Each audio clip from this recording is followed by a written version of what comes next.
అందరికీ నమస్కారం. ఈరోజు మన ఛానల్లో ఈ 2025 సంవత్సరంలో తెలంగాణ రాష్ట్ర పండగైన బోనాల పండగ ఎప్పటి నుండి ప్రారంభమవుతుందో, వాటి యొక్క తేదీలు ఏమిటో, అలాగే బోనం అంటే ఏమిటో, బోనాల పండగ విశిష్టత ఏమిటో, నైవేద్యం ఏం సమర్పించాలో ఈరోజు మనం ఈ వీడియో ద్వారా పూర్తి వివరాలు తెలుసుకుందాం. ఎక్కడా స్కిప్ చేయకుండా పూర్తి వీడియో చూస్తారని ఆశిస్తున్నాను.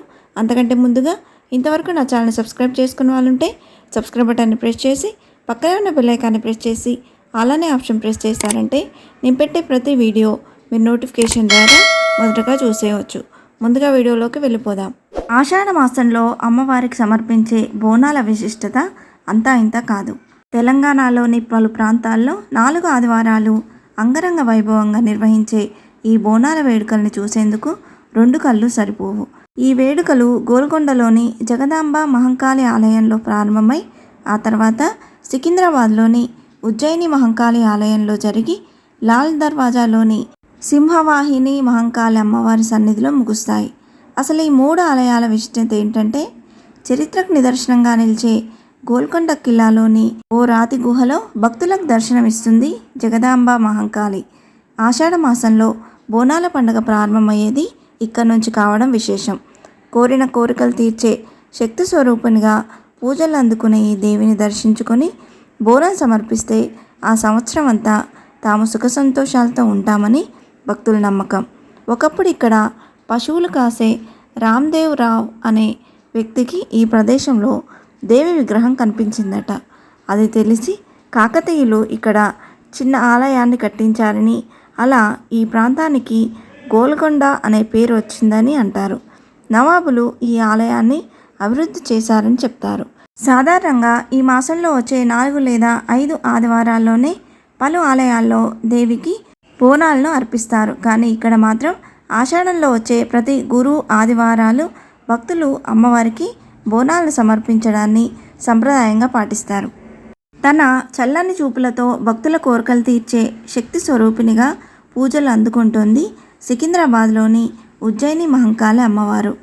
కత్తి, శూలం, అమృత పాత్ర ధరించి చతుర్భుజిగా దర్శనమిచ్చే ఈ దేవిని దర్శించుకుంటే సకల శుభాలు కలుగుతాయనేది భక్తుల నమ్మకం. సుమారు 200 సంవత్సరాల చరిత్ర ఉన్న ఈ ఆలయానికి మధ్యప్రదేశ్లోని ఉజ్జయిని మహంకాళి పేరు పెట్టడం వెనుక ఓ కథ ప్రాచుర్యంలో ఉంది.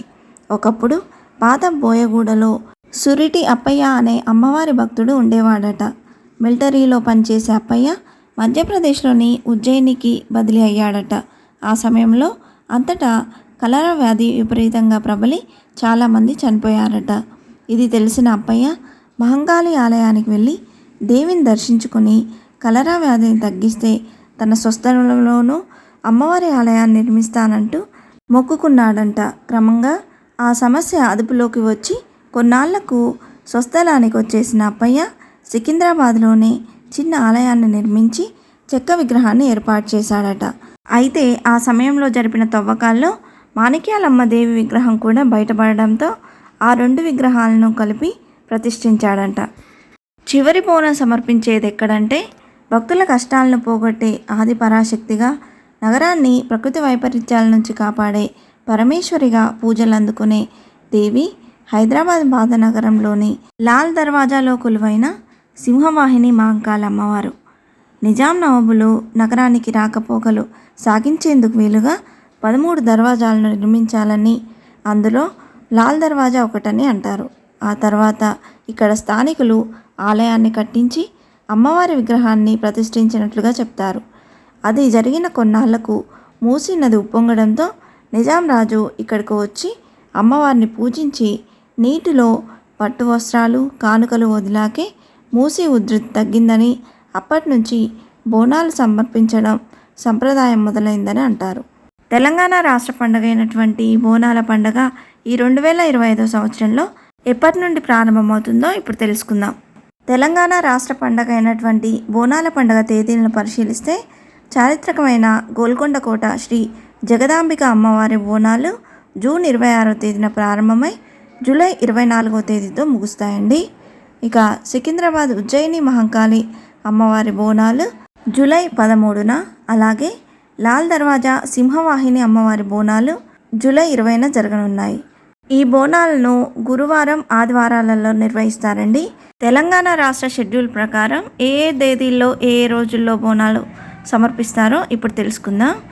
జూన్ 26వ తేదీ గురువారం మొదటి బోనం, జూన్ 29వ తేదీ ఆదివారం రోజు రెండవ బోనం, జూలై 3వ తేదీ గురువారం రోజు మూడవ బోనంగా, అలాగే జూలై 6వ తేదీ ఆదివారం 4వ బోనంగా, జూలై 10వ తేదీ గురువారం 5వ బోనం, జూలై 13వ తేదీ ఆదివారం 6వ బోనం, జూలై 17వ తేదీ గురువారం 7వ బోనం, అలాగే జూలై 20వ తేదీ ఆదివారం 8వ బోనం, చివరి బోనంగా జూలై 24వ తేదీ గురువారం 9వ బోనం నిర్వహించనున్నారు.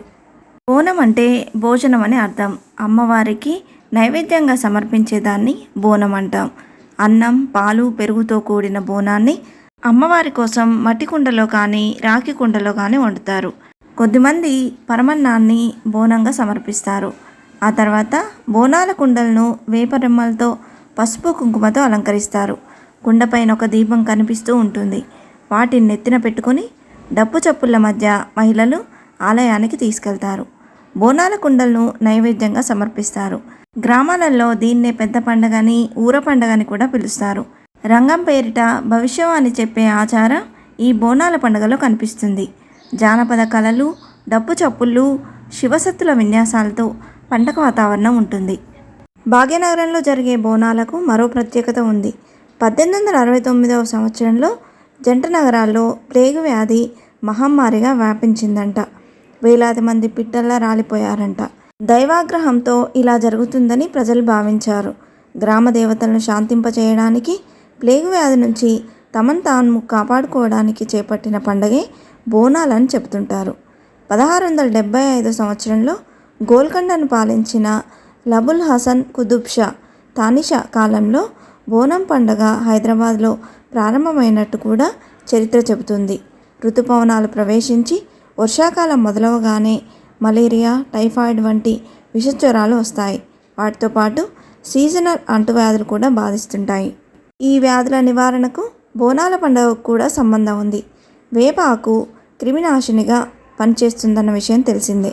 అందుకే రోగనిరోధకత కోసమే ఇంటికి వేప తోరణాలు కడతారు. బోనం కుండకు వేప ఆకులు కడతారు. బోనం ఎత్తుకున్న మహిళలు వేప ఆకులు పట్టుకుంటారు, పసుపు నీళ్లు చల్లుతారు. ఇలా బోనాలకు 100 ఏళ్ల చరిత్ర ఉంది.